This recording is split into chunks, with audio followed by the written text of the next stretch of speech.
I took my bureau chief out to lunch about 4 months, 5 months later, and said, I've been saying all the time that I want to go to Washington, and I do. Every year I fill out the form and say, yes, I aspire to be a Washington political reporter. But if I wanted to think about doing something totally different, like running the AP or having a bureau chief's job, like what you're doing here, I'm 24, what should I be doing right now that would prepare me for a job like that? What other kinds of skills should I be getting that would prepare me to compete for a deputy bureau chief's job somewhere, or a correspondent's job? And he sat back and laughed and laughed and laughed and laughed, and I thought, I don't know what's so funny. I don't know. I'm glad it's a dark Mexican restaurant they were in, because I don't know what he's thinking, but I don't know why he thinks it's so funny. And then he said, well, you're a terrific reporter, and you say you want to go to Washington, and I'll get you to Washington, but women can't be in management.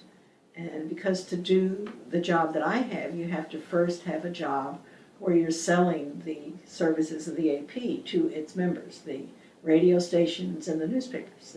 You have to persuade them that they just can't do without a separate sports wire. They just can't. They need to have another international wire, or another stock market wire, or an additional photo service, because that's how the AP makes its money, by selling all these additional things. And to get people, the editor of the paper or the manager of the radio station, to agree to that, you have to drink them under the table. And I've done that. I know how to do that. And we couldn't send a woman out to do that job because the guys' wives would not like it if we sent a woman out.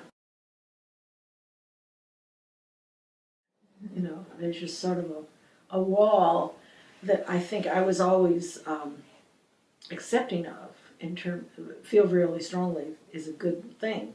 You have a wall between you and your sources, that you're not hanging out with them or doing dinner parties for them or with them, really. But when you're in a country like Poland, then you're really double outside, you know.